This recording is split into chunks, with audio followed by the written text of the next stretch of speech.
You've stepped into Crimson Moon stories where love is dangerous, loyalty is tested, and fate always leaves a scar. I'm Noktula and I wrote this story just for you. Ready to feel everything? Let's begin.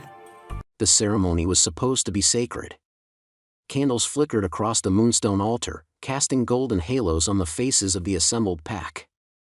The air was thick with anticipation and laced with the scent of burned sage and blooming wolfsbane. They stood in a ring, witnesses to the sacred mate bond being forged between Alpha Cade Thorn and his chosen she-wolf, Lyra Hale. Lyra stood still, her hands trembling at her sides, though she masked it with a practiced stillness. Her long black hair had been brushed and braided by the elder women of the pack. Her silver dress shimmered in the firelight, but the weight in her stomach dragged her glow down into something grim. She didn't want this. She never had. But her protest had been buried weeks ago under her mother's desperate eyes and her father's silence. The Alpha had chosen her. That was the end of the conversation. "Step forward, Lyra," came the voice of the priestess. She did. Alpha Cade's eyes met hers. He was tall, sculpted like a statue made for war, and handsome in a way that was more cruel than charming. His smile was tight. Controlled. And yet, everyone around them called it love. He took her hand.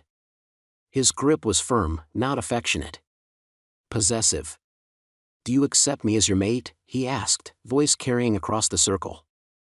Her throat tightened. The words stuck, heavy and acidic. But she swallowed her fear. "I accept you." A cheer rose behind her as the mating bond snapped into place, a surge of heat that gripped her chest and pulsed outward. It didn't feel warm. It didn't feel right. It felt like being branded. He leaned down to kiss her. And in that brief, public display of dominance disguised as affection, Lyra knew she had just been claimed, not chosen. The first week was the best it would ever be. He brought her gifts. Took her hunting. Showed her off like a trophy. But by the second week, the smile began to slip. "Don't wear that," he said one morning when she put on a red blouse. "It's too loud." She blinked. "Too loud? You're mine now. You don't need to draw attention." The third week, she came back from visiting her sister Mira, only to find him pacing their living room. "You didn't tell me where you were going," he said, voice too calm. "I was only gone an hour." "That's not the point." It was subtle. Not enough to make a scene about. But it grew. Like mold in a dark house. She started shrinking. Speaking less. Smiling less. At a dinner with the Betas, she laughed at a joke Beta Nolan made, and the look Cade gave her chilled her bones. Later that night, he held her jaw in his hand and said, "Be careful who you smile at, Lyra. You wouldn't want anyone getting the wrong idea." I was just laughing. Exactly. The rules multiplied like wolves in mating season. No wearing red. No going out without permission.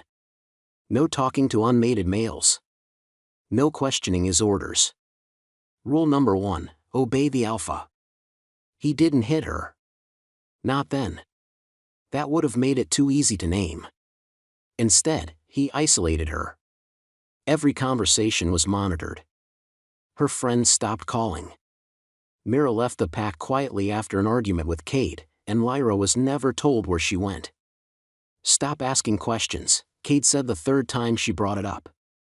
She chose to leave. End of story. End of story.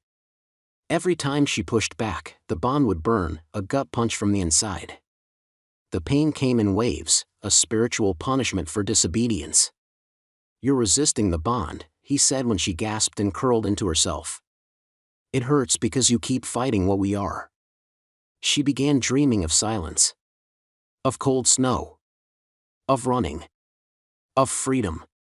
But every morning, she woke up in the same silk sheets, with the same man who told her, over and over, that he loved her too much to let her make mistakes. The first time she saw the scar, it was by accident. Cade had just come out of the shower, and a white towel hung low on his hips.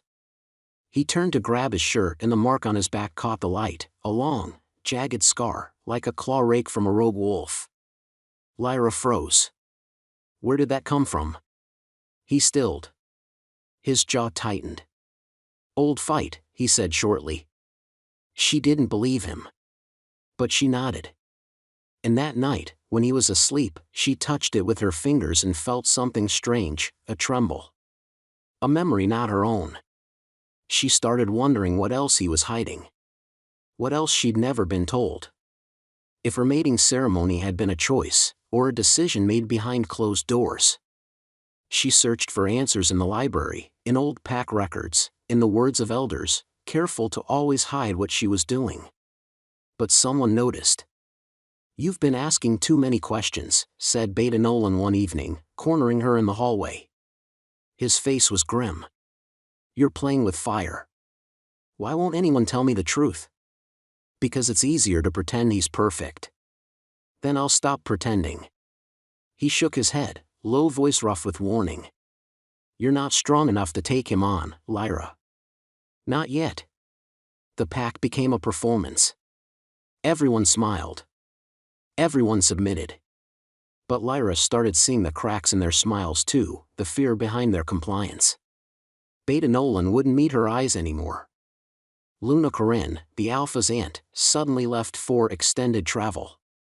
Elder Thorne, who had once blessed their union, fell mysteriously ill and never recovered. "You're imagining it," Kate said one morning as she stirred her tea with shaking hands. "No, I'm not," she whispered. "You are," he said again, voice calm, eyes cold.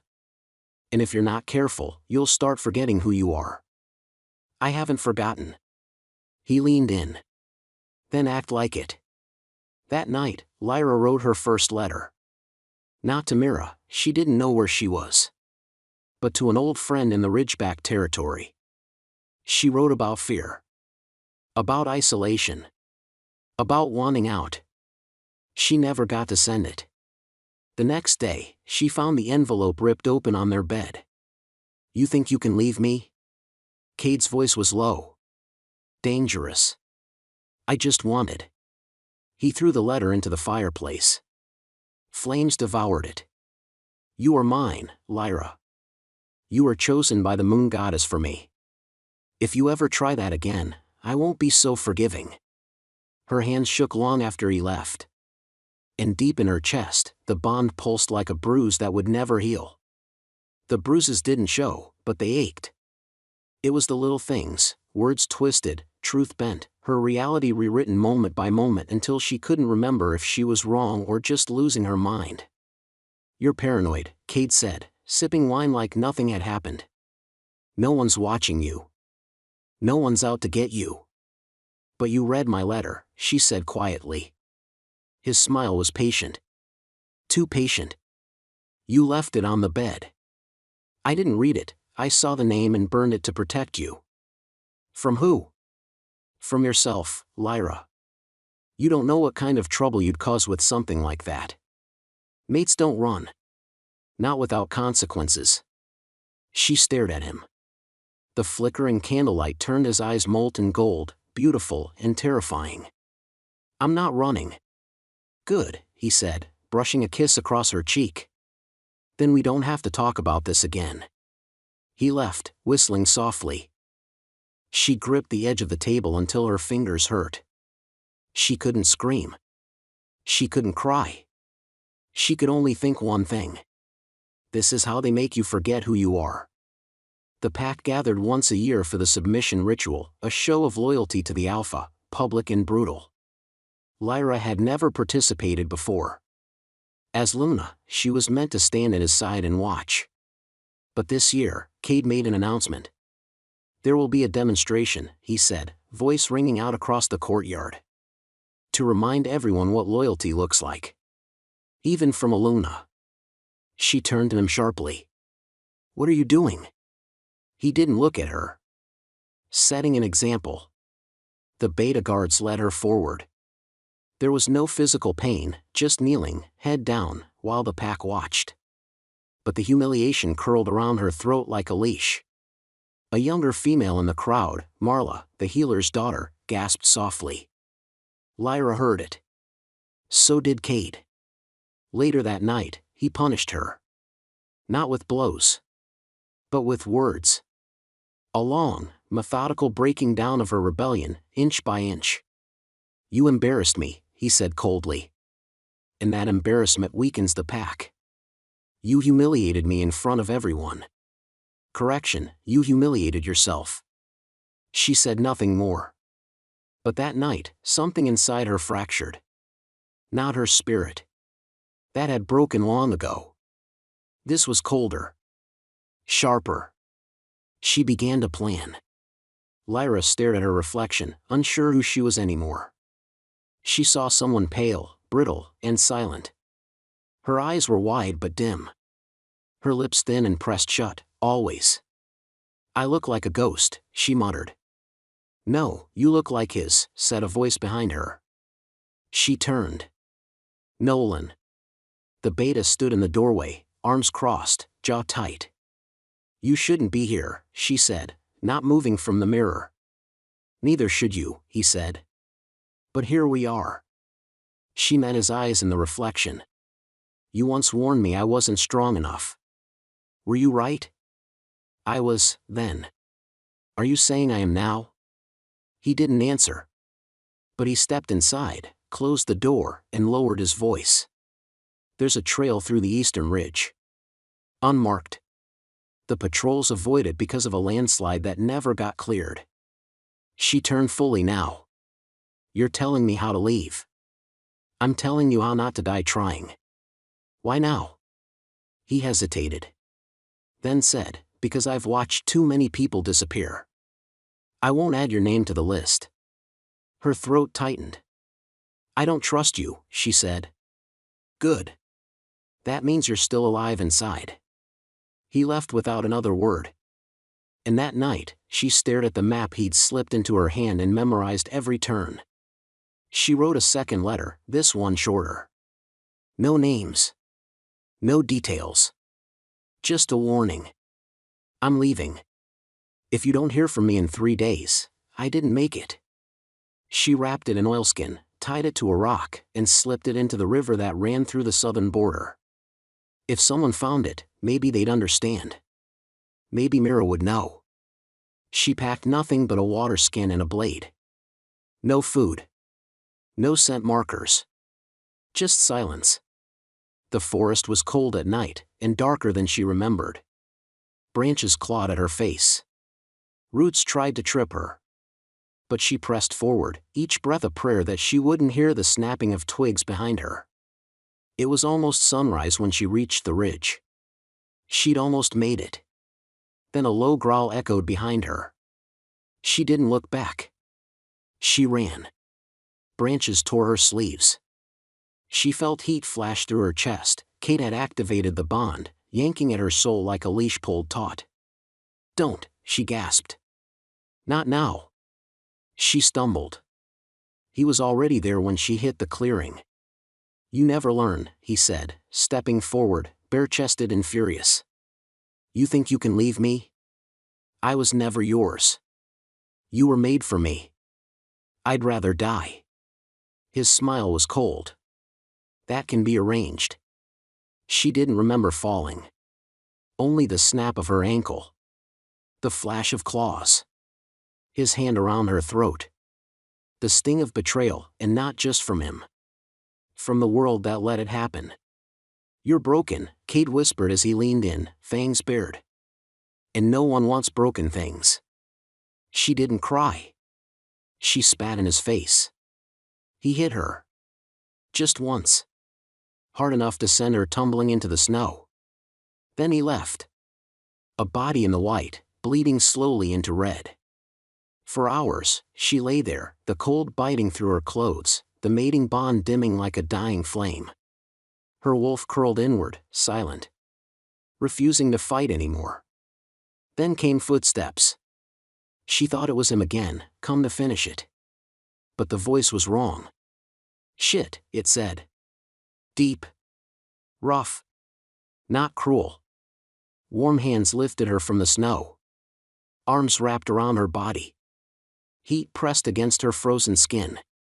"I've got you." She tried to speak. Her lips barely moved. "Don't take me back." "Not a damn chance," the voice growled. The last thing she saw was a wolf's eyes, silver, not gold. And the last thing she felt before darkness took her was the bond snapping. Not burning. Not breaking.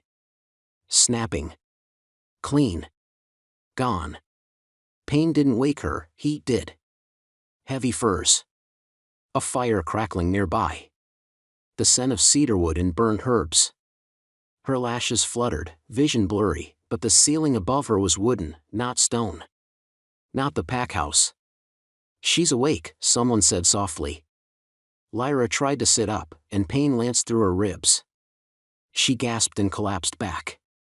"Easy," said the voice again, male, rough, but not angry. "You're safe here." She turned her head slowly. A man knelt beside her, mid-30s maybe, wearing a sleeveless tunic and a half-buttoned flannel. Silver streaked through his dark beard. His wolf eyes, silver, not gold, glinted in the firelight. "Where am I?" she rasped.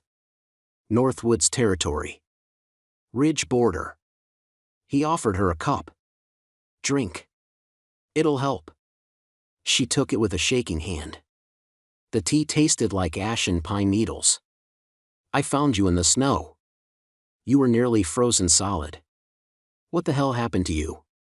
She looked away. He didn't press. Just added, "Name's Fenric. I live out here. Alone. Mostly." She blinked slowly. "Why?" He shrugged.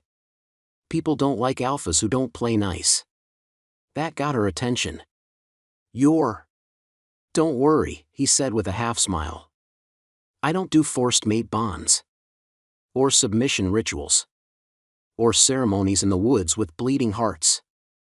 The cup trembled in her hands. "You're bleeding," he added.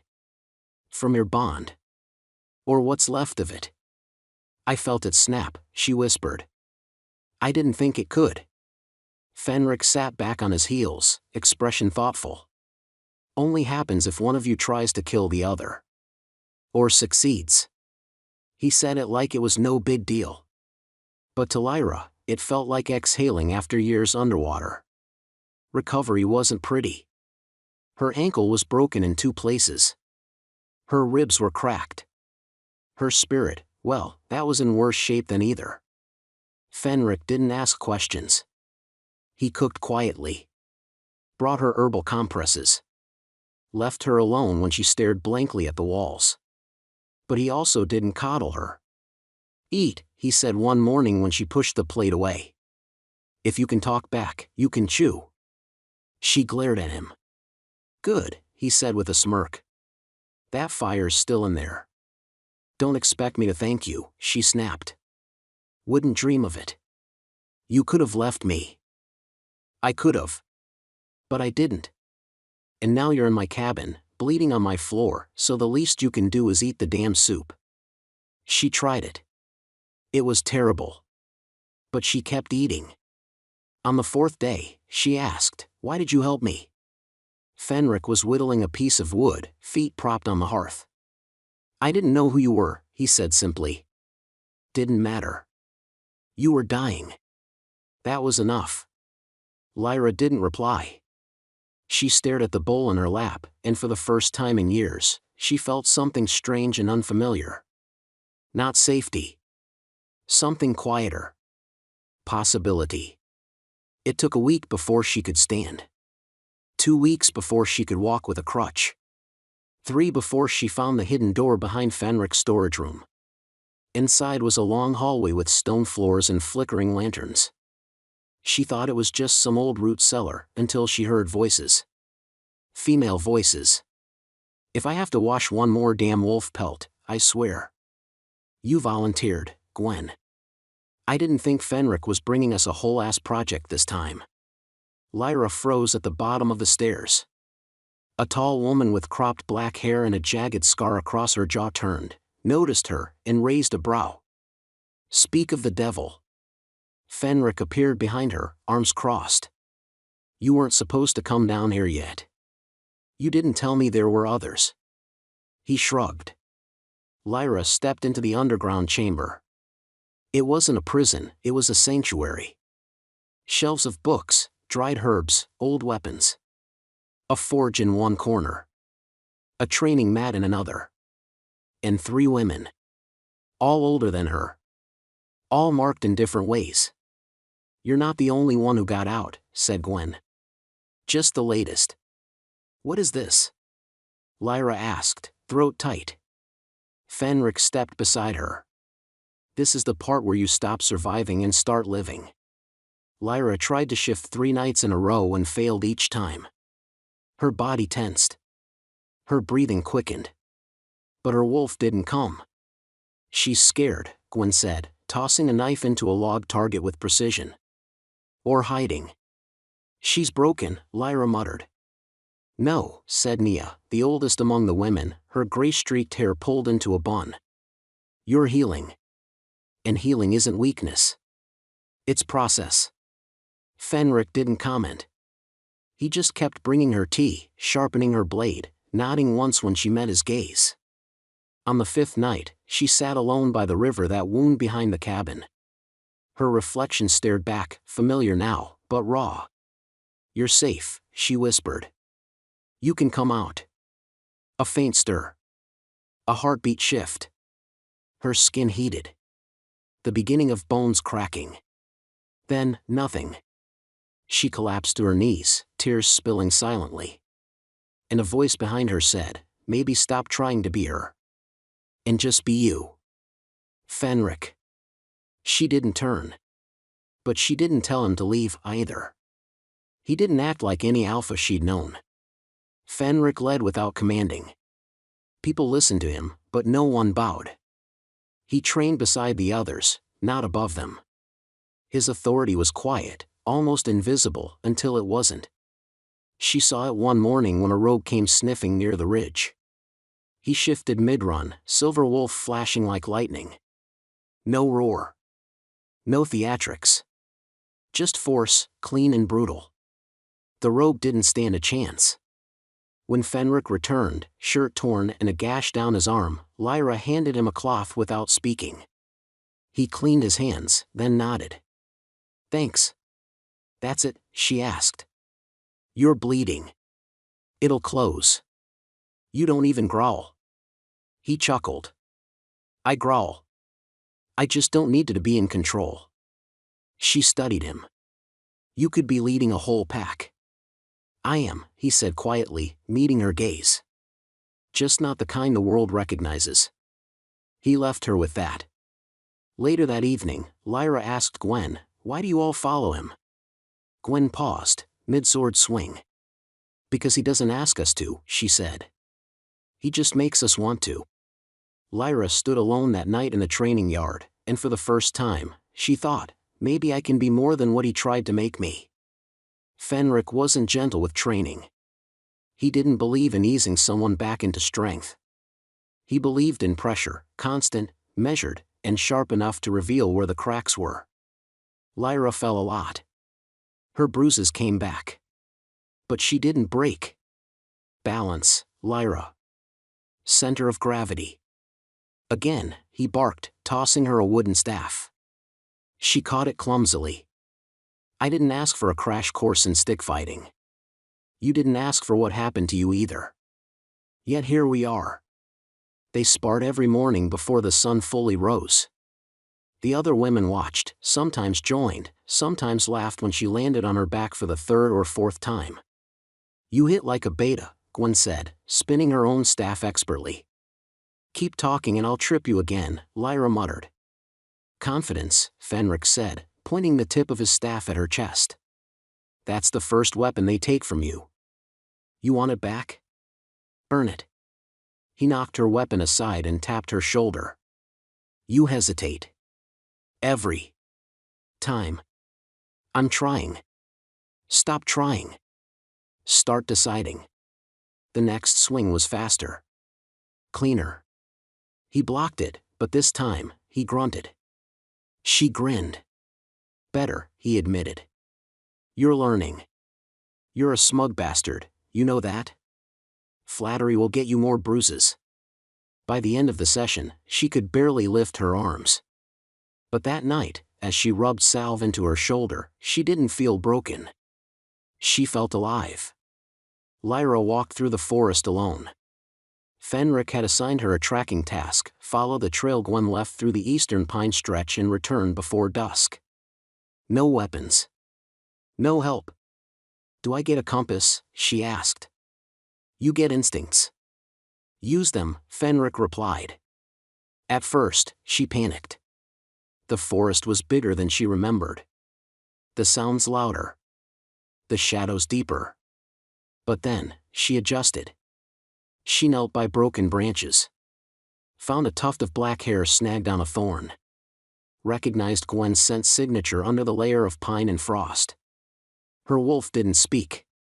Not fully. But it stirred. "This way," it whispered. She followed. By midday, she caught up with Gwen at the creek near the ravine. "You're late," Gwen called without turning. "You're cocky." "You're improving," Gwen said with a shrug. "Last time I left a trail, it took Fenric 4 hours to find me." Lyra raised a brow. "You were testing him?" "He needed humbling." Lyra laughed, and didn't realize until after that it was the first time she'd really laughed in months. When they returned, Fenric was waiting. "How'd it feel?" he asked. Lyra handed him a twig snapped in half and stained with soot. "Found your marker." 3 hours flat. He studied her. "You're getting dangerous." She smiled, and it wasn't a weapon or a mask. "I plan to be." Lyra stood under the moon, barefoot, wearing nothing but a linen shift. Nia drew a circle of ash and herbs around her, murmuring words in a tongue older than the pack's. "You said I'd have to choose," Lyra whispered. Nia nodded. "You must face her. Your wolf. She's not gone, only waiting." "Waiting for what?" "For you to stop fearing who you became." The ritual was not violent. No howling. No light show. Just stillness. The kind that cracked open the mind and peeled back old wounds. Lyra sat cross-legged in the center of the circle. Closed her eyes. And fell. The darkness inside her wasn't empty, it was alive. She stood on a frozen lake in her mind, wind whipping around her. Across the ice, a black wolf sat watching. Scarred. Beautiful. Terrifying. "I failed you," Lyra said aloud. The wolf blinked slowly. "No," it said. "You survived." Lyra stepped forward. "Why won't you come back?" "I've been here all along." "But you buried me to survive." "Now. I want out." The wolf stepped forward. Merged with her. And pain bloomed like fire in her chest, then clarity. Lyra gasped, eyes snapping open. The circle had burned into the earth. And above, the full moon glowed with quiet approval. She shifted that night. It wasn't forced. It wasn't agonizing. It was freedom. Bones cracked, skin rippled, and she became the black wolf from her vision. Sleek, fast, with eyes that didn't tremble anymore. The other women cheered as she ran through the trees, howling into the sky. Even Fenric, usually silent, let out a low whistle. "Damn. She's fast," he said. "She's fierce," Gwen corrected. "And finally whole." When she returned, panting and exhilarated, Lyra collapsed on the grass in human form, laughing breathlessly. Fenric approached, tossing her a water flask. "What now?" he asked. She sat up, wiped sweat from her brow. "Now. I choose my name." "You're changing it." She nodded. Lyra Hale died in the snow. She belonged to someone else. And now? Now, I'm just Lyra. No title. No mate bond. No leash. He studied her. "You know names have power." "I know. That's why I'm taking mine back." And that night, she carved her new name, just Lyra, into the old training post, alongside the others who had come through Fenric's sanctuary. A pack of ghosts. Of survivors. Of wolves reborn. The map lay flat on the cabin's table. A hand-drawn sketch of the Thorn Pack lands, familiar roads, guard posts, alpha housing, and a highlighted trail through the old southern ridge. Nolan's trail. She hadn't forgotten the beta's warning. Or the map he'd slipped her weeks before she escaped. Now, she redrew it from memory. Corrected it. Marked the blind spots she used to exploit when she ran errands or attended ceremonies. "You're planning something," Fenric said, appearing behind her. She didn't flinch. "I'm going back." He sat beside her. "That's not a request." "No." "You think you're ready?" "No," she admitted. "But I'm not waiting to be." He didn't argue. Instead, he pointed at the map. "This is a weak point," he said, tapping the northeast perimeter. "They send rookies to patrol there. Too green to notice a shadow." "Perfect. And this here," he added, tapping a mark near the Alpha's estate. "That's where they keep the records." "Proof." "Of what?" "Of what he's done." "You think Cade's the only one playing God with his pack?" Her blood went cold. "You've seen it." "I've buried people because of it." Lyra exhaled slowly. "Then we burn it all." Fenric smiled grimly. "Welcome back, Alpha." The border looked the same, but Lyra wasn't. She crouched in the tall grass at dusk, the wind pressing her scent northward, away from the Thorn Pack's patrol line. She watched from the shadows as two guards passed by on foot, chatting absently about patrol shifts and ration shortages. "They're stretched thin," Fenric murmured beside her. "They've always been arrogant. Never expected threats from within." Fenric handed her a rolled canvas, her map, updated with 3 new escape routes. "If something goes wrong." "It won't," she said firmly. "But if it does, I won't be your responsibility." He didn't argue. Just held her gaze. "You have 6 hours before the moon rises. After that, it's their land." Lyra nodded. She moved fast, silent as mist, slipping between pines and skirting the pack border like a shadow. The Thorn Pack hadn't changed much, same perimeter, same arrogance.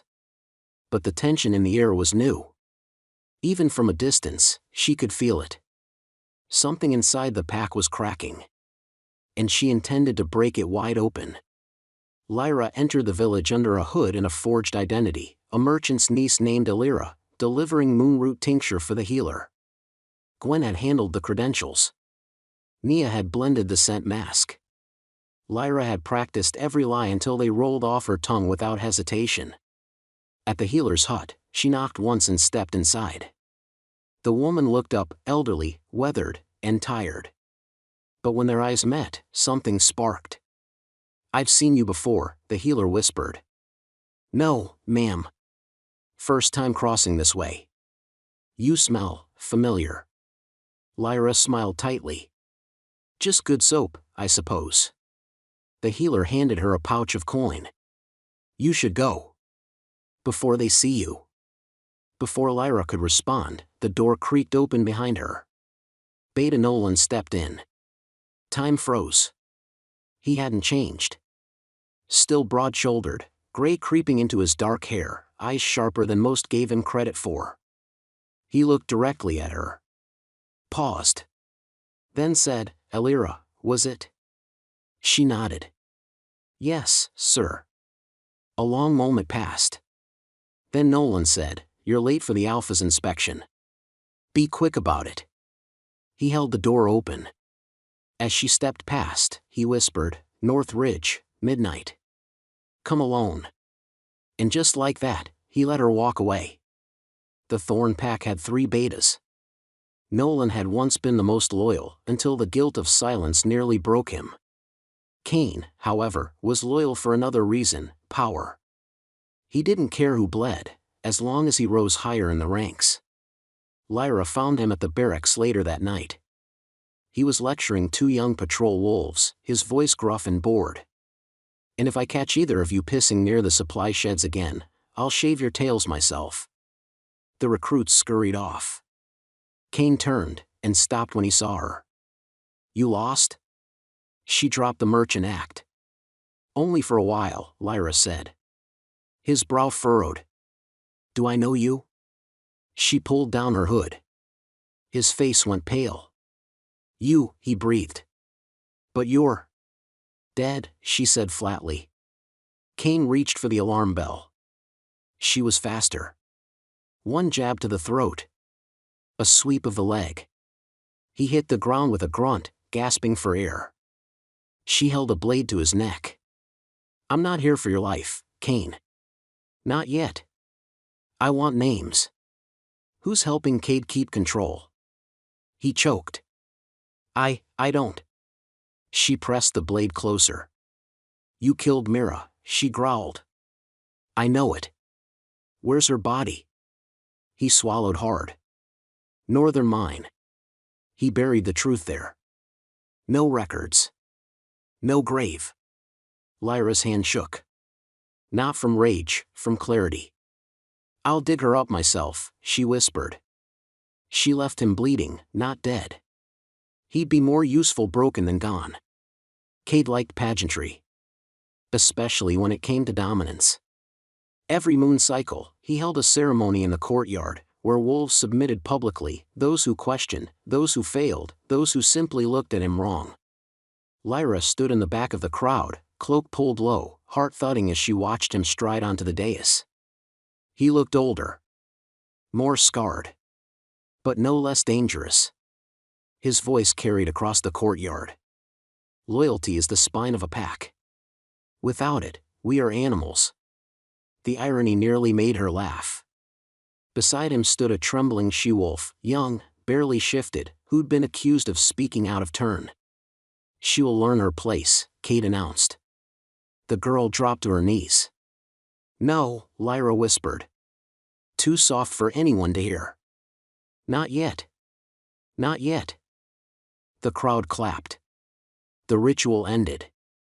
And Lyra followed Cade's guard into the estate, slipping through the servants' wing where no one looked twice at a quiet woman carrying a basket. Inside, she found what she came for, the document room. She pocketed the records. A full list of disciplinary punishments. Mating adjustments. Suppression rituals. Scent inhibitors. All signed with Cade's seal. Evidence. She wasn't just taking him down. She was going to bury him in truth. Nolan met her by the water pump behind the northern ridge, just as he said. You look like hell, he muttered. You should have seen the other guy, she replied. He almost smiled. What you're doing, it's suicide. So help me. I already did. I let you walk out of that healer's hut. That was treason. You let me walk once before. Didn't stop Cade from trying to kill me. Nolan's expression darkened. I buried Mira myself, he said quietly. We found her body weeks later, barely recognizable. He sent Kane to deal with her. Claimed she defected. Why didn't you speak up? Because I was a coward. She stepped closer. Be something else now. He looked at her, at the records she handed over, at the exhaustion in her eyes that hadn't dimmed her fire. Then he nodded. You'll need allies. Then get them, she said. Start whispering. Start planting doubt. Cade doesn't own this pack, he's just fooled them into thinking he does. Nolan slipped the files under his coat. He's planning to name a new Luna at the next full moon. Lyra's heart went still. Oh? Some outsider girl. Pretty. Young. Malleable. I'm sure she is, Lyra said. Shame if the ceremony got interrupted. And with that, she turned and disappeared into the dark. Not a ghost. Not a victim. But a storm building on the edge of Cade's carefully controlled world. The girl's name was Arya. She was 18, barely shifted, and too naive to recognize the danger curled around her like a silk ribbon. Lyra watched her from the upper level of the pack house, hidden behind one of the arched hallways that overlooked the courtyard. Arya laughed at something Cade said. He stood beside her, all charm and false warmth. She doesn't know, Nolan said beside her.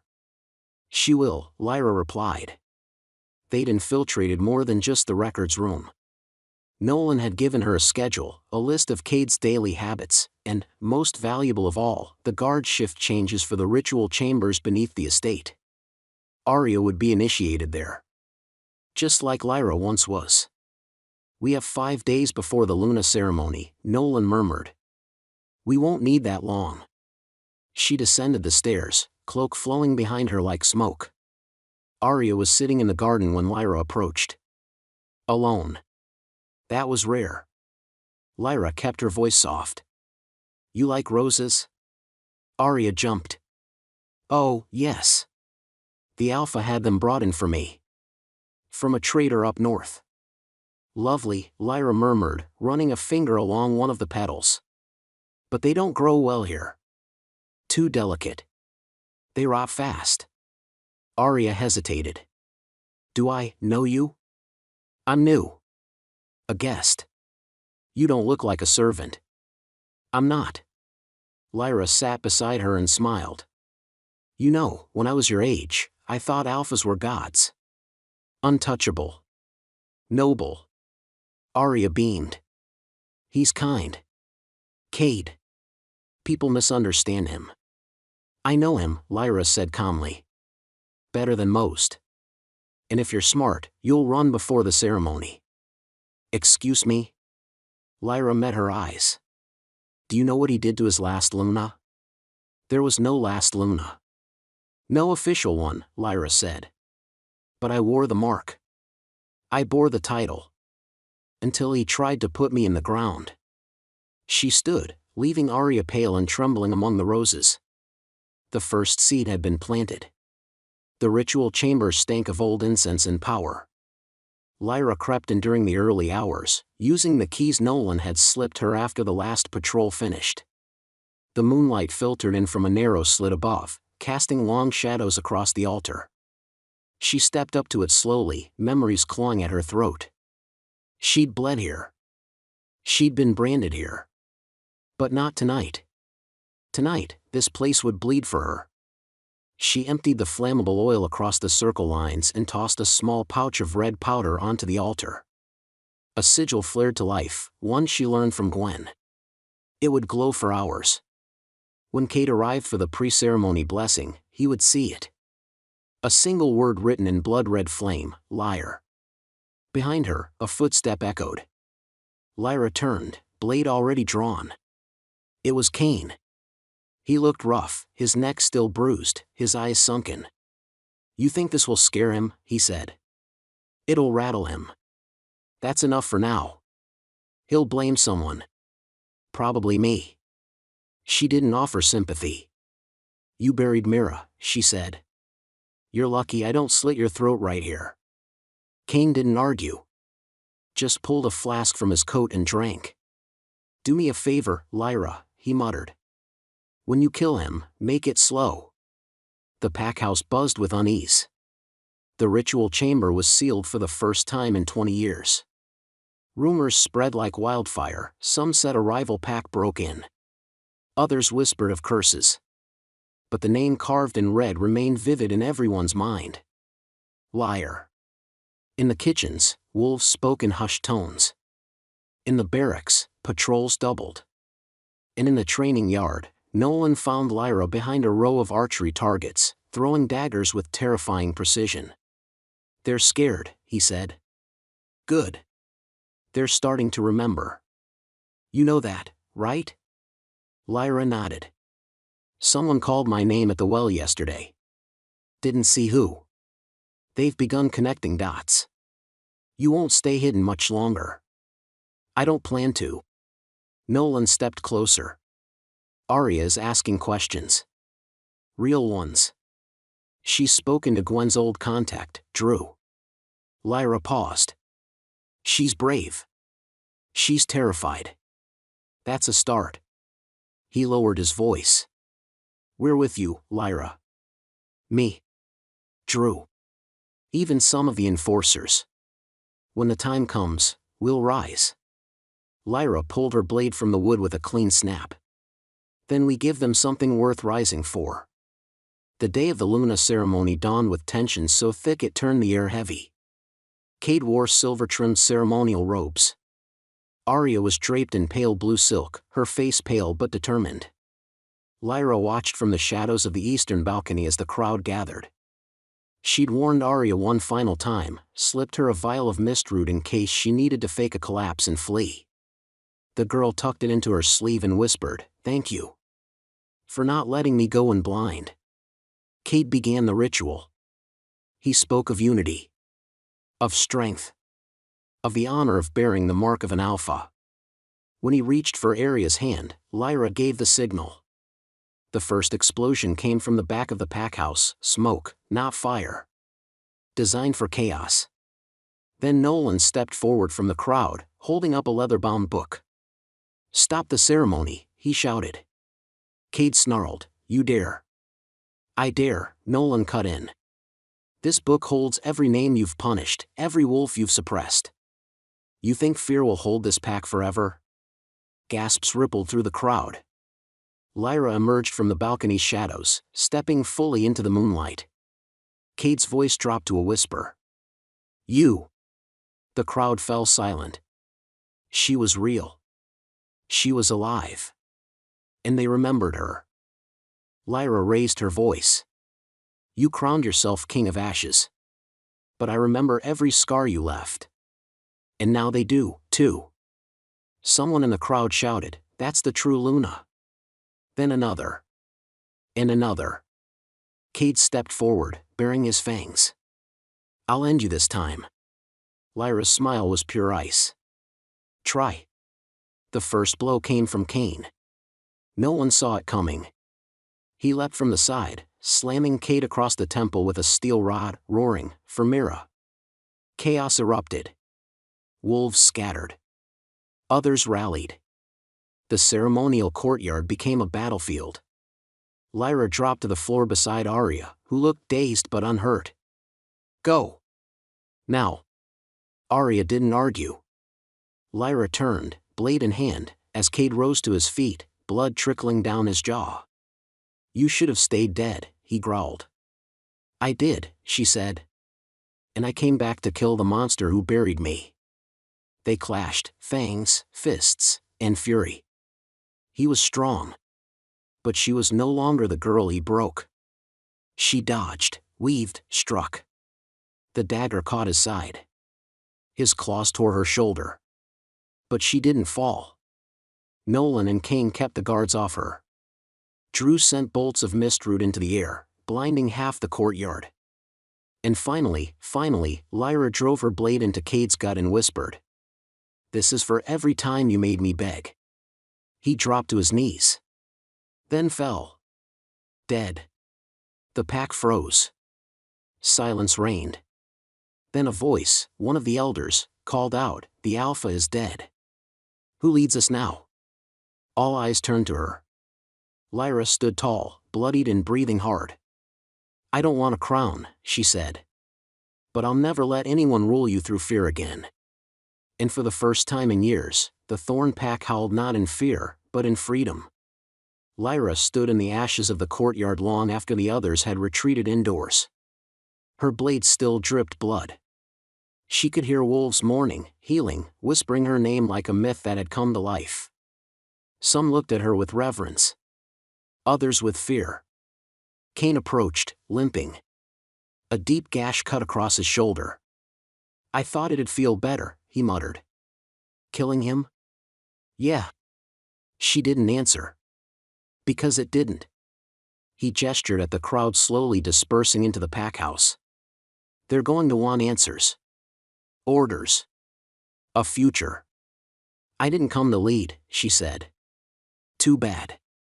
You're all that's left." Nolan joined them, dragging a blood-stained cloak. "We buried Cade outside the territory. No grave.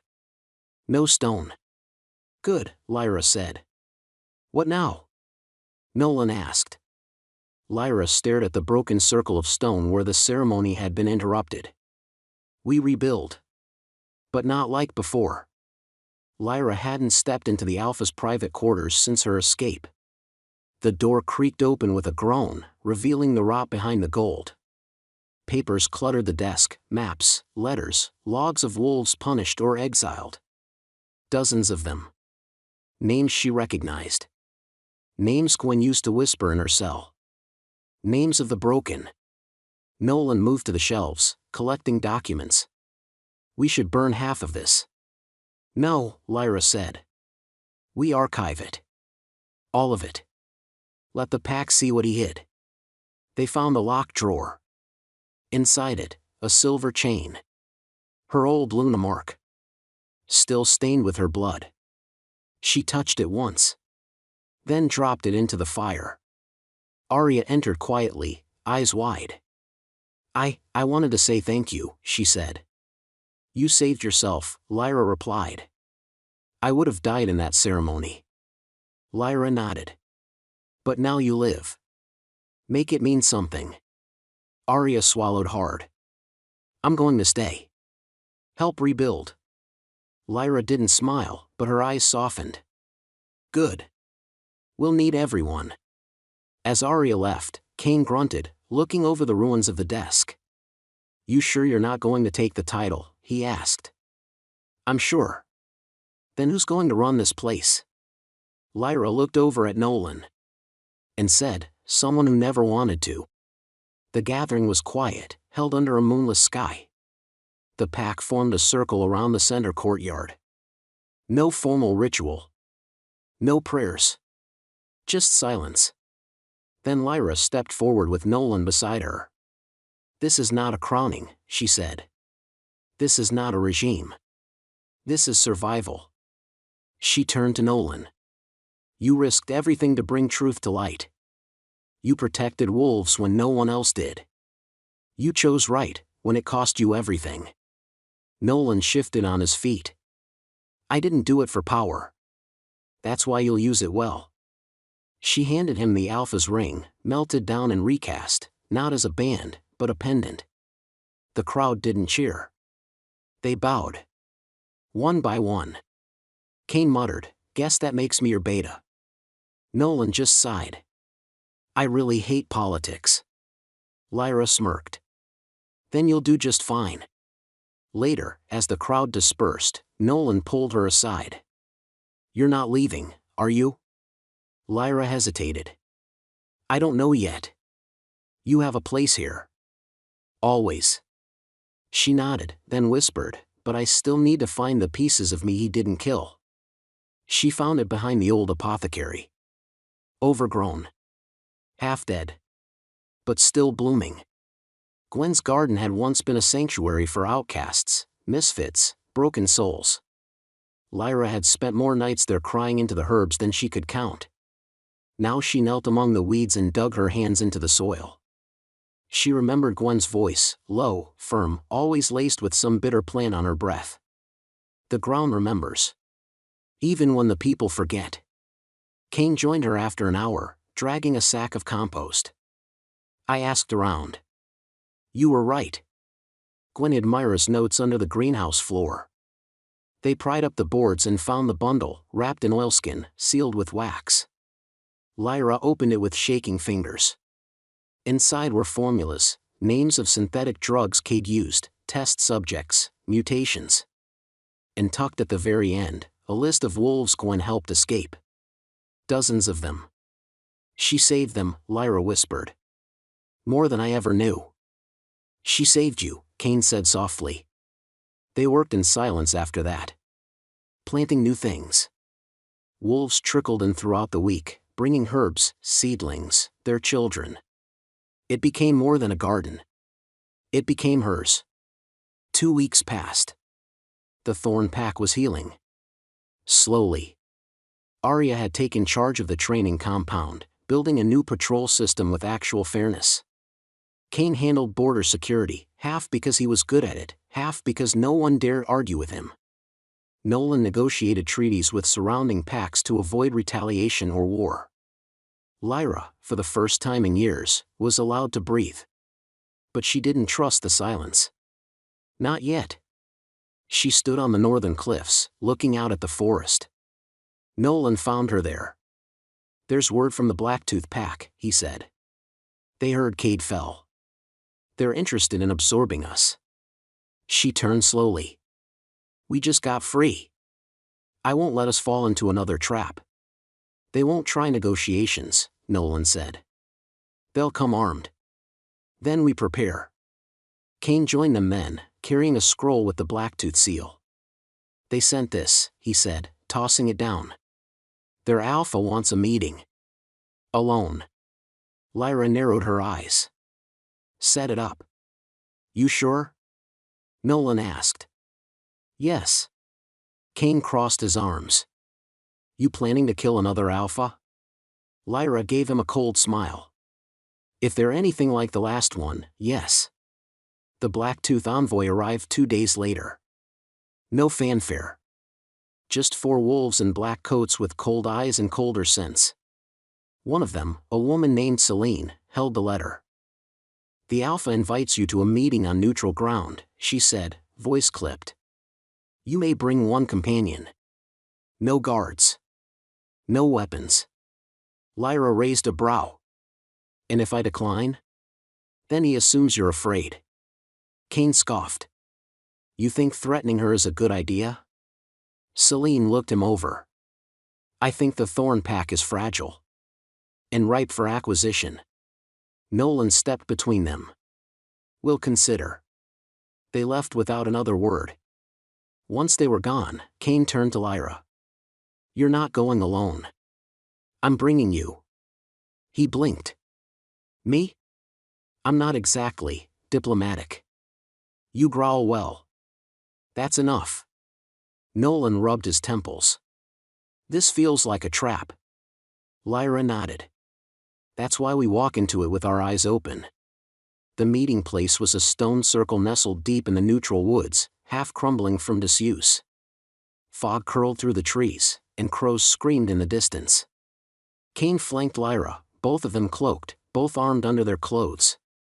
The alpha of the Blacktooth pack stood waiting, flanked by 2 guards. He was younger than Lyra expected. Clean-cut. Calm. Smiling. "Lyra. I've heard so much." She didn't offer her hand. "Then you know I don't care for pleasantries." He chuckled. "I admire directness. I'm Alpha Dorian. And I'm not here to conquer you." Kane growled under his breath. Dorian raised his hands. "Truly. I believe our packs can coexist. Share resources. Strengthen borders. You have leadership, but no numbers. I have numbers, but no loyalty. We could balance each other." Lyra studied him. "What do you get from this?" "Stability," he said simply. "And a future that doesn't involve constant war." It was too smooth. Too practiced. Kane leaned close to her and whispered, "He's hiding something." Dorian smiled. "We can start with a treaty. Something simple." Lyra didn't blink. "I'll consider it." Dorian's smile faltered for half a second. That was enough to confirm everything. That night, Kane paced the hall outside Lyra's quarters. "She's too calm," he muttered. "You're too calm." "She's planning," Nolan said, coming around the corner. "I don't like this Dorian bastard." "I do," Lyra said, stepping out. "He's predictable. And scared." "Of what?" Kane asked. "Of whoever's really pulling the strings." That silenced both of them. Lyra spread out the old map Gwen had left behind, the one with network routes, old contacts, and symbols from the previous wars. "There's someone he answers to," Lyra said. "Someone who wants Thorn broken." Kane rubbed his jaw. "You think Cade had allies?" "No. I think he had a buyer." They froze. Nolan muttered, "The synthetic serums."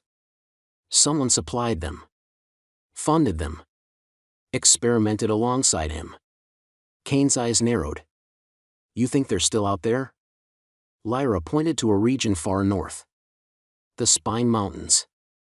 That's where Gwen traced the shipments before she died. Nolan swallowed. Then that's where we go. Lyra nodded once. And the hunt began again. The journey took 3 days by truck, then another day by foot. Cold wind bit at their faces as they climbed into the jagged hills, following Gwen's old trail markers burned into the bark.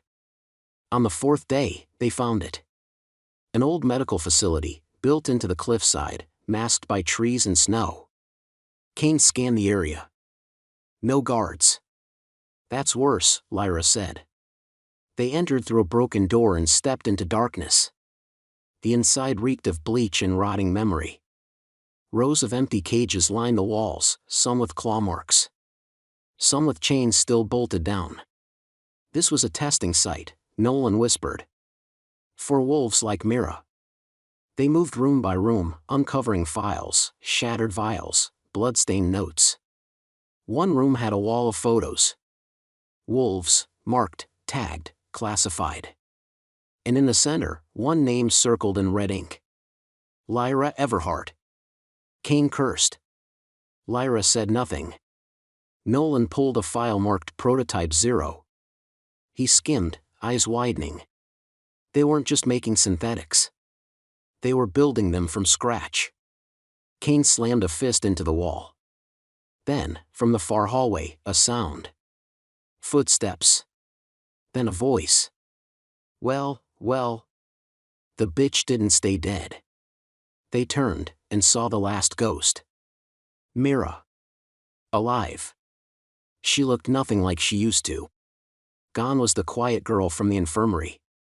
This version of Mira had silver eyes, a shaved head, and veins that pulsed faintly beneath her pale skin. Her presence wasn't human. Or wolf. Or anything in between. Kane stepped in front of Lyra. You're supposed to be dead. Mira tilted her head. Kate thought so too. Then I woke up. Stronger. Lyra didn't flinch. You helped him. I was built by him. Mira gestured to the cages. But I outgrew him. I broke out. I built better. Blacktooth follows me now. Nolan's breath caught. Dorian, he's a puppet. A willing one, Mira said. He wanted power. I gave him the science to make more alphas. Kane snarled. You think we'll let you walk out of here? I'm not walking. I'm warning you. Lyra met her gaze, steel for steel. Why? Because I remember when you treated me like a person. For a flicker, Mira looked haunted. I'm giving you a choice, she said. Leave Thorn. Scatter your wolves. I'll build something better. Cleaner. No pain. You're building monsters, Lyra said. No, Mira whispered. I am the monster. Then she vanished into the shadows. Leaving only silence. And a war on the horizon. The air before dawn was heavy. The Thorn pack stood on high alert. Scouts returned breathless, reporting movement in the east. Wolves, dozens. Blacktooth, armed with synthetics. Some partially shifted already, drugged into half-forms. They're marching under Mira, Nolan said, eyes unreadable. Not Dorian. Lyra nodded once. She's claiming her throne. Kane loaded rounds into his belt with deadly calm. Good. I've got a few things to say to her. You're not dying today, Lyra warned. Kane gave her a dark smirk. I already died once. Came back meaner. The War Council was quick, positions mapped, contingencies outlined. No one argued. They followed Lyra not because she demanded it, but because she'd already bled for them. Sienna stood beside Nolan, her medic kit strapped tight. Gavin, now alpha of the Cedar Ridge pack, had arrived with 30 wolves. His alliance with Lyra had solidified over weeks of quiet coordination. We stand with Thorn, he said. You saved Mira once. We owe you for trying. Lyra didn't thank him. There wasn't time for that. At dawn, the first howl rose over the forest, and the war began. The battle wasn't clean. It never is. Myra's army came fast and brutal. Some didn't howl, didn't snarl. They just attacked. Their eyes glowed unnaturally, their muscles too dense, their shifts jerky and unstable. These aren't wolves, someone screamed. They're machines. But they bled. And Thorn bit back. Cain fought like he had nothing to lose. Every claw and tooth he tore through was personal. Nolan moved through the battlefield like a ghost, cutting down synthetics, shielding Sienna where she ran into the chaos to pull fallen wolves out of the fray. Lyra looked for Mira. Every move was a calculation. Every kill, a memory buried deeper. She found Dorian first. He was retreating, bleeding from his thigh, barely keeping up with his own forces. Going somewhere, she asked, stepping in front of him. He froze, then dropped his weapon. I didn't want this, he gasped. She promised. You sold out your own pack. She said she could fix us. Lyra tilted her head. No one's broken unless they choose to be. She walked past him. Cain, behind her, didn't. Dorian died quickly. Lyra found Mira in the ruins of the facility. It was poetic, in a way. The birthplace of all this, blood, betrayal, the war that devoured generations. Mira stood by the old surgical table, her body glowing faintly, veins pulsing silver blue. Her arms were coated in thick, rune-carved steel, replacing her skin in places. You came, Mira said softly. I warned you. You did, Mira whispered. But I had to see if you'd kill me too. Lyra stepped closer. You were innocent once. I remember that. I wasn't built to be innocent, Mira said. Kate didn't just experiment on me. He programmed me. Altered memory. Pain tolerance. Loyalty. It took me years to know my thoughts weren't mine. And now? Now they are. All of them. And I chose this. The fight exploded like lightning. Mira moved fast, inhumanly fast, but Lyra had trained for this. Anticipated it. She didn't fight like a warrior. She fought like someone who refused to lose again. Fists, claws, blood. They shattered the wall. Lyra ducked under a blow and drove her blade into Myra's side. Mira staggered, but didn't fall. End it, she gasped. I'm not a killer. Mira smiled, tears tracking her cheeks. You are. But not like them. Then she stepped back and into the control console, triggering a detonation sequence built into her body. Self-destruct. Tell them I tried, she whispered. And then she was gone. The battle ended when Mira died. The synthetics collapsed without their core signal. The black-toothed wolves, confused and half-feral, were captured or fled. It wasn't a victory. It was survival. Sienna set up a triage line on the edge of the battlefield. The wounded lined up in silence, some missing limbs, some missing family. Cain emerged hours later, bloodied and limping. You're alive, Lyra said. He grinned through a cracked lip. Don't sound so surprised. Nolan joined them, looking far older than before. We lost 20, he said. But they lost triple that. Lyra didn't nod. She just breathed. Later that night, she stood at Myra's makeshift grave. The forest had reclaimed the ruins. She didn't speak. She didn't need to. Sienna approached quietly. She could have killed you. She didn't. She chose you. No, Lyra whispered. She chose herself. Finally. Weeks passed. The Thorn pack rebuilt. Slowly. Thoughtfully. The wolves no longer looked at Lyra like a survivor. They looked at her like a leader. Cain never left. He patrolled, trained younger wolves, and stood at Lyra's side, never asking for more, but always there. Nolan stepped down as beta to pursue his own future, joining Gavin in helping other scattered packs recover from Myra's experiments. Sienna took over as head healer, teaching others what she learned through war and loss. One evening, Lyra stood at the edge of the training grounds, watching the next generation spar. She turned to Cain. "You ever think about leaving?" "All the time." "But you stay." He shrugged. "Someone's gotta keep you from getting dramatic." She laughed, freely. "Then, thank you." Cain looked at her. "You know I love you, right?" "I know." They didn't kiss. They didn't need to.